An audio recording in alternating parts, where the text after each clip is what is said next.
Spike Ops Info Podcast. Episode 9, Barry Tompkins.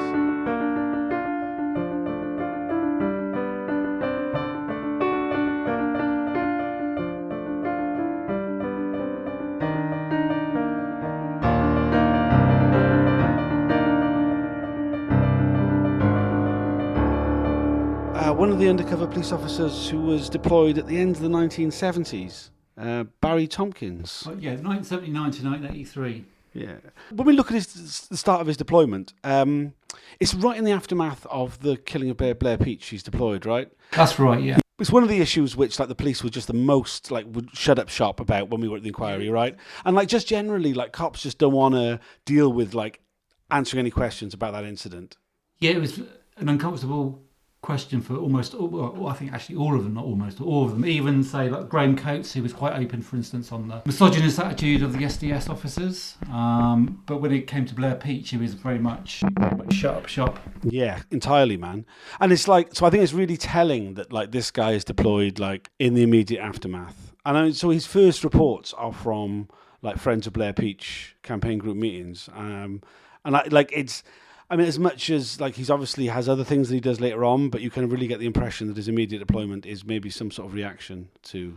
Yeah, that's more than possible. Specifically, he denies being the author of a number of reports which seem to raise various issues of controversy, and this is one of them. Yeah, he pretty much says that it wouldn't have been possible for him to know all the attendees of Blair Peach's funeral, for instance.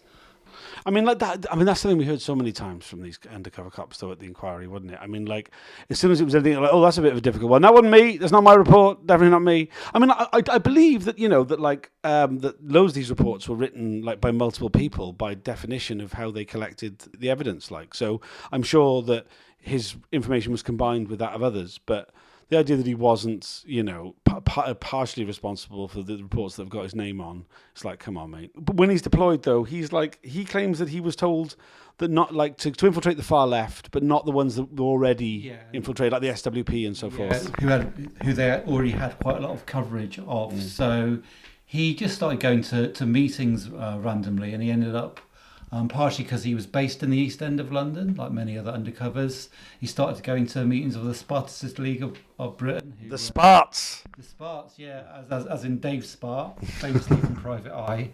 I suppose that's probably the most well-known manifestation of them. Literally, if you go on their Wikipedia page, it's one of it's about 3 paragraphs and then a link to the Dave Spart page. There were another pretty small group.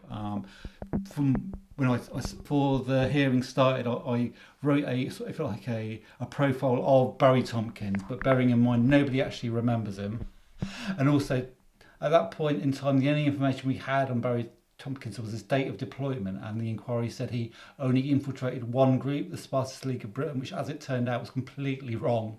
And I'm personally a bit annoyed about that because it involved me reading through 3 years of Workers' Hammer. As it turns out, I needn't have done that. So I'm brutal. Understandably bitter about that. But, yeah.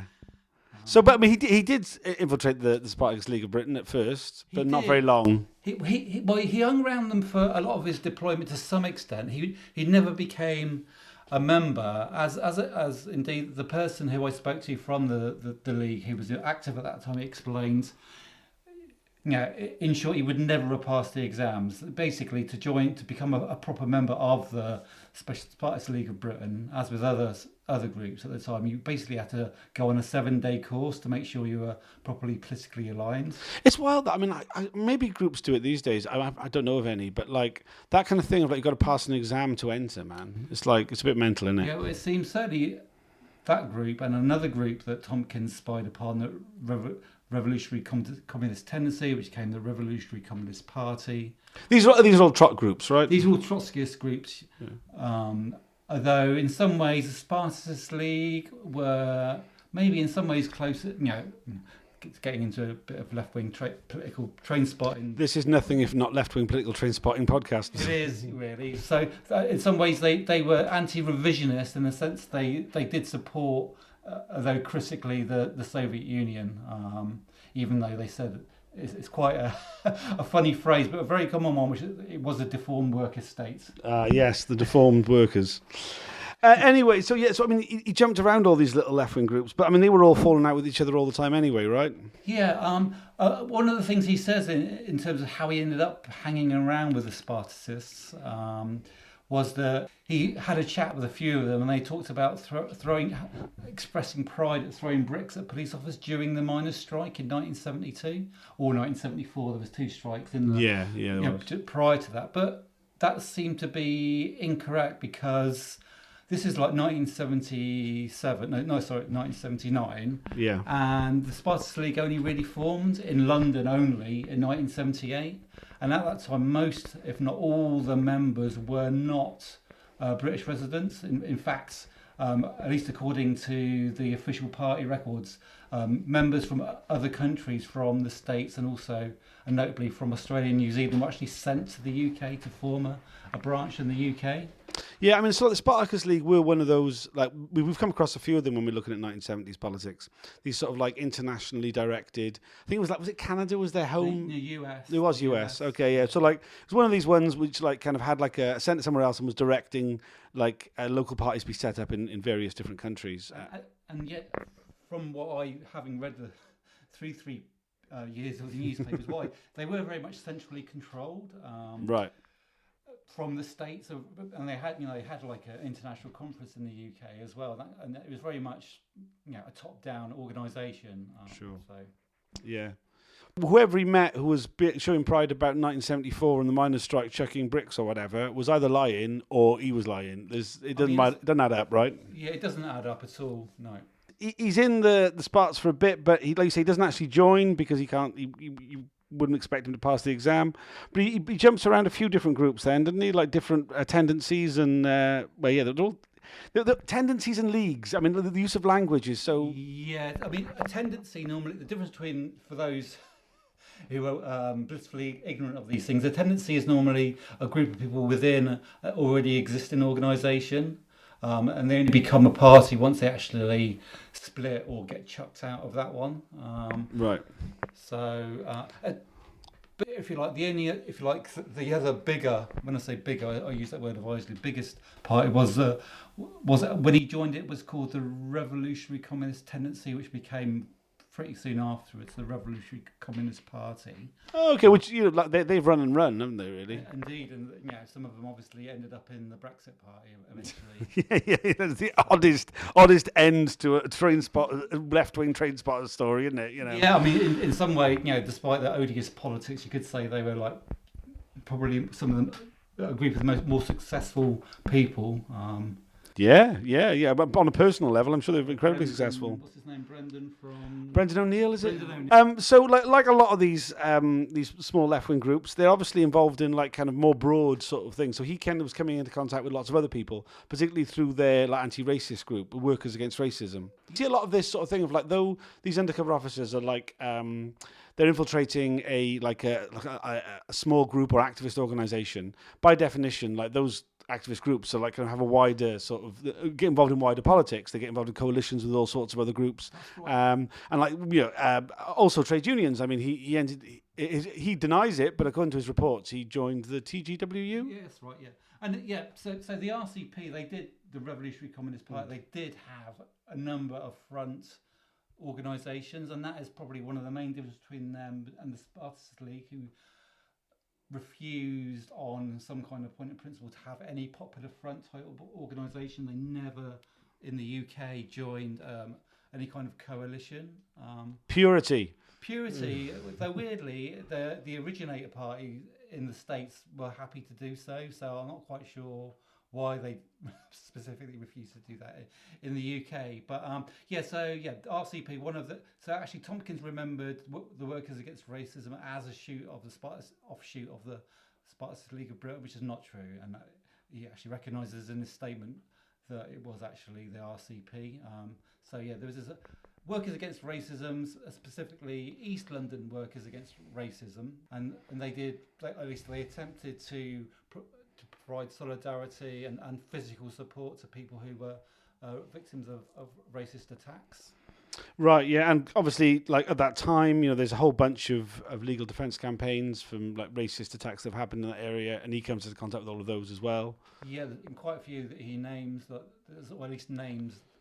At least the reports are attributed to him. He denies that on none of them there were. So, but for instance, the New Cross Massacre Action Committee, Winston Rose Action Campaign, and the Hackney Legal Defence Committee, and the Newham 8 Defence Campaign, all to do with either racist attacks or racist policing. Yeah, him sort of like denying it. It's a real pattern of anything which seems to be like controversial, like any of these sort of topics. Like the undercover officers are in swift denial mode. It's like that's just too hot to admit to. Yeah, indeed. And we can kind of see the angle of the police for one report, which was to do with the case of a 13-year-old boy who was beaten up and stabbed by police officers in Notting Hill. I'm not sure we're supposed to say allegedly there or not. No, I mean, that's what happened. Like, you know what I mean? That's like, even if, come on. And he was asked specifically whether this incident would have the same agitative effect as the case of Colin Roach, who's, again, another justice campaign which was spied upon by the SDS. I mean, interesting. I think we can say it didn't, since we're talking about the case of a 13-year-old boy as opposed to someone's name. Yeah, indeed, yes. Yeah, it says it all, really, doesn't it? I mean, like that is one of the great things of like for every justice campaign that you're aware of, there are many others which never got any sort of profile. Yeah, I mean, Tompkins' justification for that in his written statement was that he spied upon these kind of campaigns in case these racist incidents should have been reported to the police. It's like fucking laughable. I mean, it's like, fuck you, man. What the kind of fucking statement is that? If they trusted the police, they would have reported them. The idea that the police were unaware of the numerous amount of racist attacks that were happening at the time, like it's just such a ridiculous statement, and like he's obviously like, who does he think he's fooling by saying something like that? Like, I mean, yeah, clearly that is not a role of an undercover officer to be like a contact point for victims of racist attacks. It's like, for fuck's sake. But yeah, so like his reports though, man, like he was so some of we've heard lots of various former undercover officers using like quite racial language and some quite sexual language when describing certain activists and people they were spying upon. But I think it's fair to say Barry Tompkins really kind of he set a new low, really, with that. Yeah, there's lots of standouts from his deployment.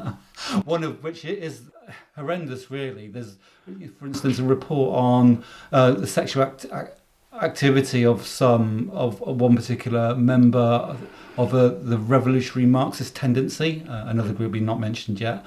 So, for instance, he says the subject of the report was presently indulging in a sexual relationship, and judging by the depressing irregularity with which the redacted individual suffers from attacks of cystitis, neither is permitting the redacted tenuous position in the United Kingdom, meaning their sort of their immigration status, to interfere with their more immediate sexual needs. Yeah, I mean, there's a whole bunch of stuff he was on about, like kind of there's somebody who's like had an abortion is talked about, somebody from like stealing party funds to pay off a sex worker, and that they had a physical deformity. I mean, like just like really just like I mean, there's also the lactating on demand comment, which just like about which it just sounds it's just a mental detail to put in about somebody and show and suggests just like a glimpse into what he was like. All the various other things he was up to. I mean, sadly, because of his supposed ill health, we didn't get to actually hear him at the inquiry. Yes, so we just left with him denying in his written statement that any of these, the more controversial of these reports, or anything to do with him. Which is like, I mean, like, come on, man. Like, there's a whole bunch of them. They're all under your name. They've all got this particular style, which is, it includes this particular sort of interest in people's sexual habits and sexual like misadventures, I guess, is the only way I can really describe them. He was that bit's not me. It's like, oh, come on, mate. Yeah, I mean, quite a few of the SD officers of that era are not appearing because of ill health. Yeah. And obviously, they are old men, so to some extent, you can't say that's a load of rubbish. But with him, because he provided this very long written statement, and then, as we understand it, the inquiry, we're going to put further facts to him, specifically regarding an alleged sexual relationship that he had. So it does seem that his illness was more convenient. I mean, the other thing I should say that Tompkins does not live in the UK, so the inquiry has no legal powers to compel him to appear. All very convenient. Yeah, I mean, like you can just imagine him, some like horrible like sunburnt character sat on the Costa del Sol, kind of eating egg and chips and like kind of remembering his days of brutality and sexual abuse. Like he's an odious character, right? Yeah, on many fronts, he's one of the, I suppose you could say ironic in one sense, but it seems that Tompkins' alleged sexual relationship was detected by an MI5 telephone bug. So it doesn't actually specifically say that, but that's the clear inference from the documents that we do have access to. Yeah, which I mean, this kind of brings back this oversight from the security services over the SDS. Like they're checking up on them regularly. What's that about? Well, I think it was accidental to some extent, but it also speaks to how widespread the surveillance was of like everybody. So yeah, the sort of bugging and surveillance was so widespread. It was just happenstance that the MI5 recorded 2 other activists talking about Barry's girlfriend in inverted commas. As he had probably bedded a woman, and then MI5 warned the SDS hierarchy, the special branch hierarchy, that they had heard this. I mean, it's his excuse for like, no, it wasn't my girlfriend. I just used to, when she became newly single, I started going around there and staying the night, but I never slept with her. I mean, he actually, the woman that none of these individuals' names we have access to, they're all redacted. So this particular person was this woman who done this party trick of lactating on demand at party, an activist, but what he says, he actually denies knowing her, and in fact he only remembers her for that particular reason. But he does concede that he developed another relationship, a close relationship, with a different woman, an ex-partner of an activist whom he'd been spying on. And Tompkins relates that he just randomly bumped into her and then decided in his cover identity to strike up a platonic, so he says, relationship with her, which involved going around to her flat, getting too pissed apparently to drive home. Unusual for an undercover cop, because normally they like doing that. Well, yeah, and apparently we heard from other undercover cops it was perfectly permissible to drink drive. Yeah. And he says, as a result, explaining this apparent relationship away, he explained that some activists began to refer to her as Barry's girlfriend, but he didn't correct them because he thought it was helpful for his cover. Yeah, I don't believe any of that. Even if it was true that it was platonic, maybe it was, it is quite possible to have a platonic relationship with a woman and not have sex with her within an activist group. Oh, of course, absolutely. Something like undercover seemed to say that was impossible to do. Yeah, absolutely. But I don't believe that that's what he was doing, though. But he says in this statement that she was not a target of his surveillance. So why the hell was he striking up this relationship in his undercover identity, presumably getting paid on the payroll? It just doesn't. What was he doing? Even if it wasn't a sexual relationship. Yeah, absolutely. And if it wasn't a sexual relationship, it's a deep personal relationship, right? I mean, it's like enough to stay over at the house on a regular basis. Where she had children, so he's like you're hanging around with her and the children.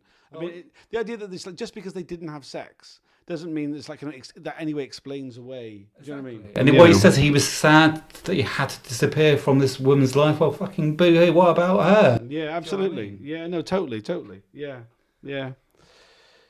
Yeah, the other thing I was going to come on to about Barry Tompkins was his supposed attempted recruitment by the USSR, which is, I mean, it's a strange one.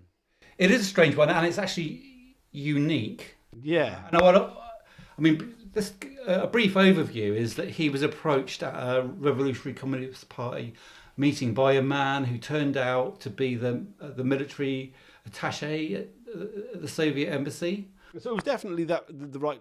It definitely was a Soviet agent who tried to recruit him. Well, it seems to be backed up by MI5. Right. Yeah. Layers of isn't it? And we'll go. I mean, it's quite the story in some ways for us going through all this grime and muck and sordid story is actually a bit of light relief in some ways, because it's like a bit of Cold War intrigue where there isn't really a victim. As the inquiry recognised itself, this episode was unique. Right. And if you think about it, well, you know, So the SDS had two duties: public order and the secondary one, let's say, of subversion, specifically helping MI5. Now, if they were doing anywhere near what they should have been doing, or what their aim was in terms of countering subversion, this kind of incident should have been really common. Yeah, right. This is what people think spies are up to, isn't it? There's like half a dozen documents relating to this, mainly MI5 ones, on this. It goes through into some detail on it. But to skip to the end, basically, Tompkins was there's a number of, in his written statement, Thomas has actually said he was approached to become some kind of courier for the Soviets. Now, we're a bit confused, and to some extent, in his reports, he seemed to be why the Soviets thought a member of the Revolutionary Communist Party could be useful in acquiring intelligence about the British state. Yeah. I mean, it doesn't. He doesn't speak well of this military attaché either. No, particularly. no. He seemed to be a bit desperate. Yeah. So he's in the proto RCP at the time, right? He was, and this is the context he was approached, and so he ended up meeting this guy privately in at the pub at the Britannia Public House in Mare Street in East London. One day we're going to do a pub crawl round. Yeah. When this podcast's really successful, we're going to meet up with people on a pub crawl round famous Spy Cops pubs. Yeah, and there's a couple of pubs which still exist where MI5 and the SDS officers met together. So that'll be a good one to go to. Yeah. But so he was approached. So yes, approached to be a courier, and then now this part is not in any other documents. So this is just in his written statement that he was going to be. This guy basically offered for him to go to the Soviet Union to be trained up, kind of like a busman's holiday, I suppose, for Tompkins in a way.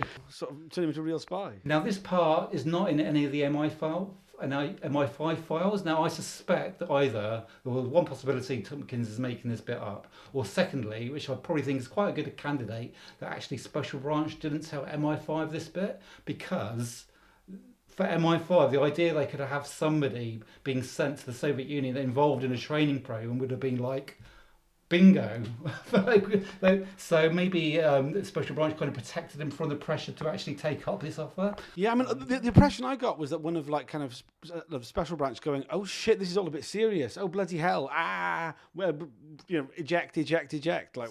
So, you'll get found out really quickly, son. Let's not do anything like that. So there was a series of meetings between Special Branch, SDS, hierarchy, and people from F6, a branch of MI5, about what they were going to do about this situation. And basically, so here we have an opportunity for the SDS to directly, if you like, help, I'm using inverted commas, Britain's fight against the Soviet Union. And what was their answer? They said no. And basically they said because they didn't want it to compromise their operation, which is, from what we know now of all their other operations, right? In terms, because that's what they're basically the excuses. They said that the SDS Special Branch's main thing was prevention of crime, but we know that specifically the SDS didn't do sod all about preventing crime. Absolutely nothing like. So they were basically gifted this opportunity, in terms of Cold War politics, of actually doing something concrete in inverted commas, and they said no thanks.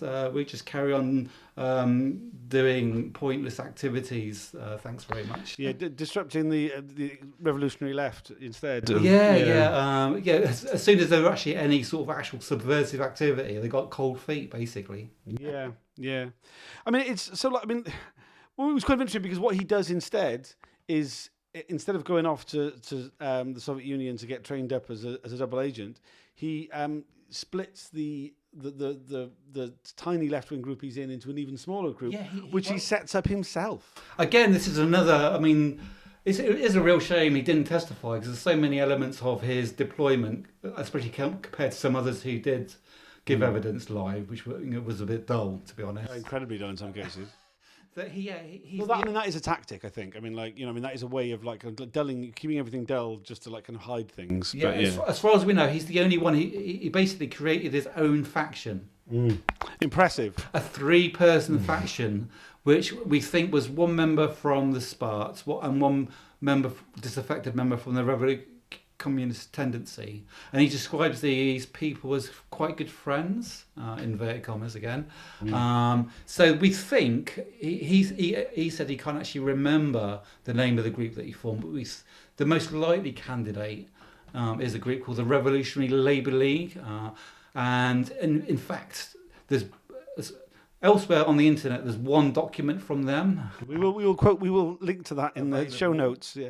But if you like, their main archive consists of special branch reports that Tompkins made. I mean, that's quite impressive. I mean, I was talking recently to some Americans who were saying that there was like a faction of a Maoist faction in the US, which was entirely invented by the FBI.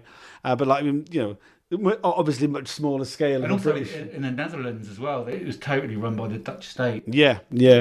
As well. But I suppose, again, a bit of a laughable element that Tompkins specifically states that this 3-person faction did not try to recruit anybody else. There was just like 3 of them hanging out, not literally doing anything. There's this one leaflet that they did, which is actually, having read through it, although in some ways it's similar to other Trotskyist propaganda at the time, it is particularly poorly written, proofed. It has loads of typos, and I mean, what's its the main thing that it's opposing? It's slagging off at other groups of being classic. Revolutionary inadequate, which is in classic. some ways takes its lead from. I think it's. I mean, as I say, I've spoken to one person from the Spartacist League of Britain, and they did specialise, it seemed, in critiquing other groups' positions. So I guess in some ways, it's not surprising that this special branch created faction did a similar thing. I mean, it is. I think it's very telling, though, that I mean, like there's been a lot of, and it's always something that's hard to sort of separate out. How much is this because of the culture of the left, or how much is this because of the undercover police? But like splits and denouncements, and people getting thrown out, and people walking out of groups, and new groups forming with the express purpose of just slagging off the previous groups they were in. I mean, there's a lot of undercover cops in the middle of those situations. I mean, and like. Draw your own conclusions about how much it's the cops' fault or how much it's the left-wing culture fault, but it's certainly the two seem to go very much hand in hand. Yeah, I mean, this particular, it's just like it's just so absurd that, I mean, similar actually with this supposedly platonic relationship with this woman he had in his undercover identity. It's why there doesn't seem to be any rhyme or reason even. It's hard, yeah. Well, so this is also one of the. This is the officer we heard from another undercover officer during the last round of the inquiry, Michael James, who shared a flat with Barry Tompkins. I mean, he was quite. It was quite funny when it was put to him that this wasn't this a bit dangerous. You meant to be from different sort of sections of the left, infiltrating different groups, and you decided to get a flat together. To which he replied, "Well, it was a nice flat." And you should have seen the flat I was put in before. It was dreadful. And I mean, he was very keen and was stopped repeatedly by the Council of the Inquiry from like explaining the internal problems with claiming expenses and having like a shit flat, which he was originally designated, and then this nice flat that he'd found that was nice. He'd found it, and his mate was window halves on it, and it was much easier for everybody, and it was a nice flat. Yeah. And I mean, you get this impression of like that it was. All these different things that he did. Well, it was just easy for him. It was easy and comfortable for him. Yeah, in contrast, his knowledge of what Tompkins was up to was virtually nil. Oh, I mean, once as usual, if you want to see solidarity, listen to a cop talk about their ex-colleagues. Yeah. One of the issues, it's come up repeatedly, that it seemed to be a very common thing. Almost all of them said that they hardly ever discussed their deployments with other officers, and yet they were the only ones they were allowed to speak to. Yeah. So it's, I mean, like just not a believable thing. There's certainly something that Graham Coates really put like a coaching horses through the middle of the idea of, that actually they did talk about their deployments. Of course they did. The idea that they wouldn't is, unbelievable. So I mean, he's in the RPC. He has this little tiny group. When it comes for him to leave, Well, this little tiny group, I think, merges with another one There's actually a website called Splits and Fusions, because basically these especially Trotskyist groups did this kind of thing, split up and then join up with other groups so regularly. Yeah. That's what traces the history of them, and that's where we've got the very small amount of sort of publicly available information on these minuscule groups. Yeah, one of the other things I should say, which is I thought was inaccurate in his statement when I read it through, was that he said that members of, for instance, the Revolutionary Communist Party and the Spartacist League of Britain sort of freely mixed and were virtually interchangeable. So my limited knowledge of that, I thought, that doesn't seem, because they're very much separatist groups who had their own very rigid ideological positions at the time. Sectarian as fuck, but They were sectarian as fuck, and I actually checked this with my former Spartacist contact yesterday. Our man in the Sparts. Our man in the Sparts, and he confirmed that, and it said, among a number of other things, that was a total inaccuracy.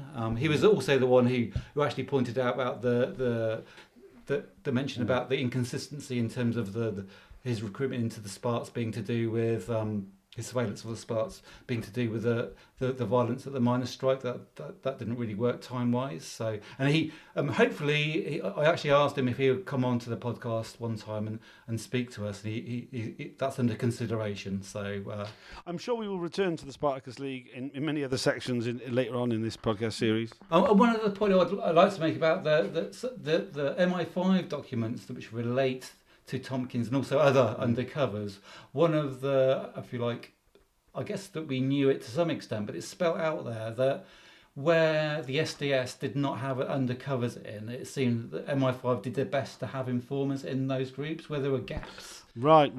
Which is like another, I mean, I don't want to make people paranoid, because if you seem to be missing, if you seem to have a group which wasn't named as being infiltrated, then especially during, maybe not in my and Tom's era, in the sort of post-Cold War era, but certainly in the Cold War era, it's quite likely that MI5 would have at least attempted to have some kind of civilian informer in your group. I mean, the scale of informers just generally within policing is so enormously big that you shudder to think the size of political informers that have existed and probably still exist this day. I don't know what you thought before we started all this or got involved in all this palaver. I always thought it would have been special branch which would have run the civilian informers, and MI5 which would have had the sort of proper spies, if you like, the paid state spies. Yeah, totally. It seems to be the other way round. Yeah, it's interesting actually, isn't it? Because I think, like, for so many of us, what I always used to think of as what would be the actual what like spies in our kind of movement would be is what like the SDS, pre-SDS special branch, the plainclothes officers, the people who became SDS, what they first did. That's what I can imagine. People turning up to meetings, turning up to demos. Yeah, who would have easily been spotted by their policeman's shoes. I mean, another thing about Tompkins, after he leaves the police, he ends up as a private investigator for a while.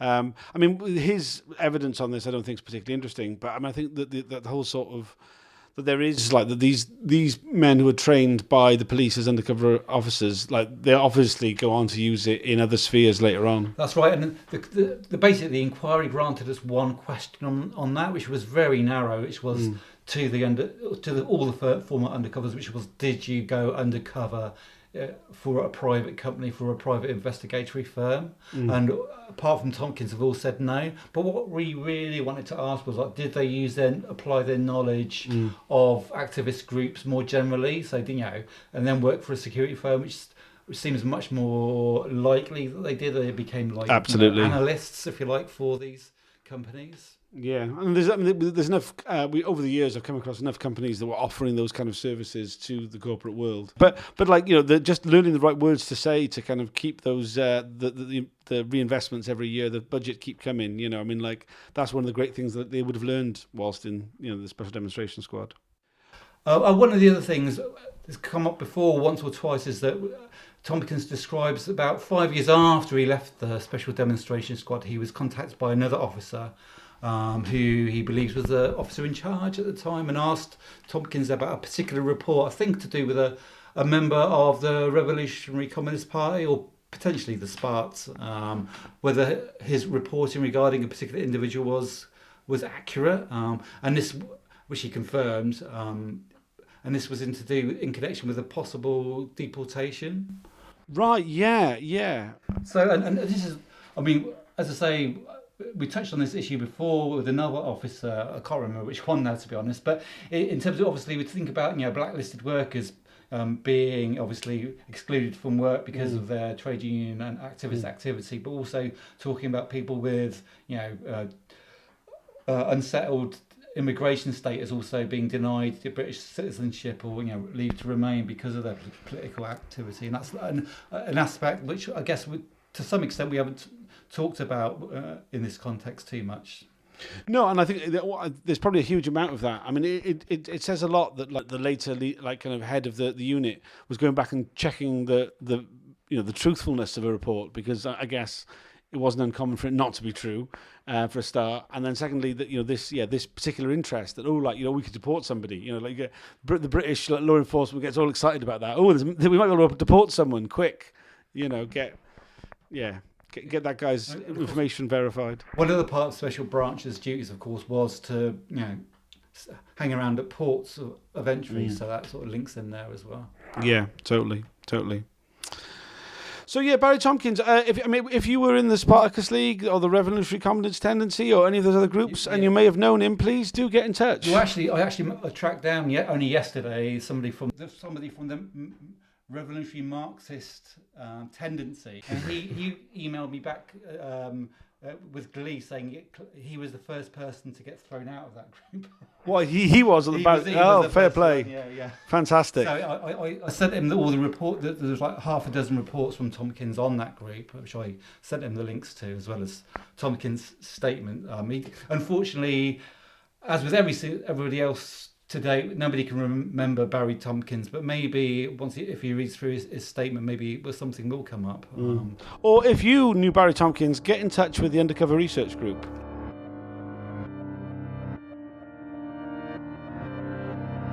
We're grateful to the campaign opposing police surveillance for giving us a bit of funding so we can get some microphones. If you'd like to find out anything else about this topic, please check out spycops.info.